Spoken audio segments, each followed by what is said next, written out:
I guess the actual definition of EBP is comprised of 3 different parts.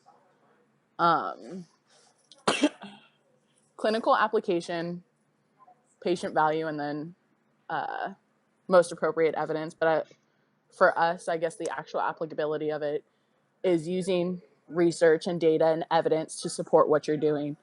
So your everyday practices are evidence-based and they're not storytelling anymore. We're not basing what we do off anecdotal stories from our predecessors, which is different for our career as we're a fairly young profession and we've transitioned from coaches to actual athletic trainers, and we're just going to continue to further develop that as we transition into entry-level master's and doctoral programs.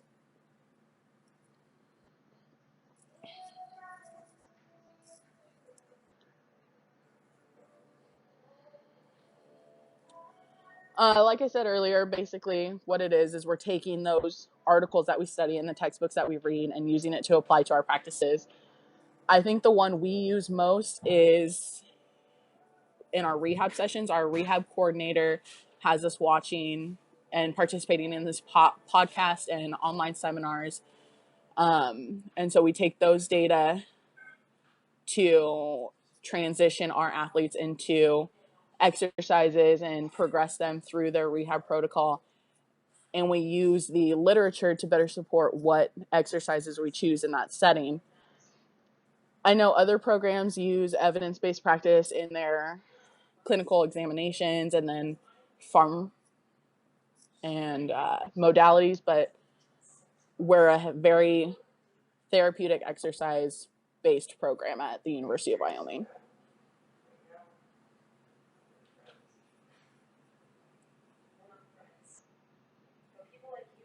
I think that's hard. At the beginning of my graduate assistant position, I would say probably not. I don't think I was well prepared. I didn't understand how to apply evidence-based practice during my undergrad. But as I transitioned through my first year, I learned that I had to use it and that I would get better using evidence-based practice and that I have to continue to use evidence-based practice as I grow through my profession and my career. In order to make that growth, I can't continue to use what I know. I have to stay up to date on literature and publications and continue researching to grow.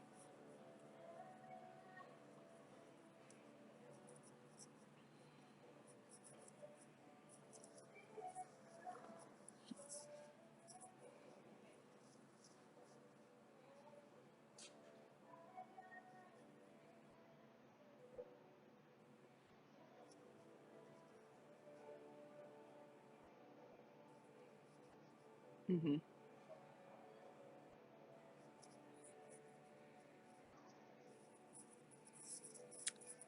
We did half a class during undergrad learning about evidence-based practice, but now in our graduate program and as a certified athletic trainer, we have to do 5 CEU EBPs.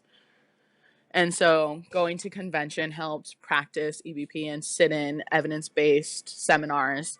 We also use this online webinar, which is evidence-based short little classes, which is pretty good. But we don't have like a class on evidence-based practicality or evidence application.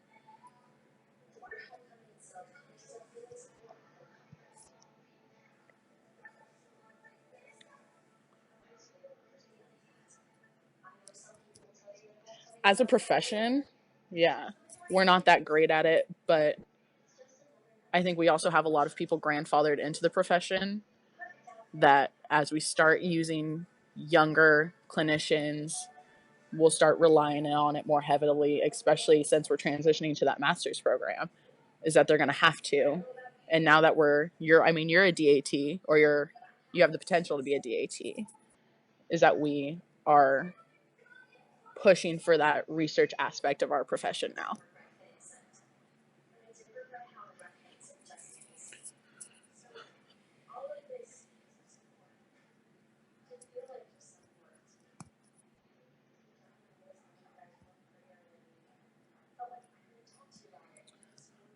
I think the biggest one I notice is that we don't do as much research.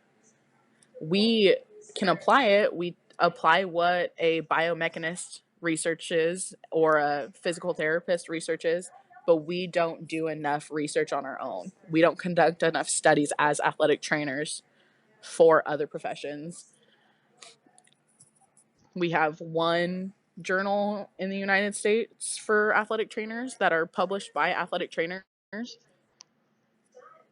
but the majority of publications we read come from orthopedic medicine and physical therapy, not solely Journal of Athletic Training.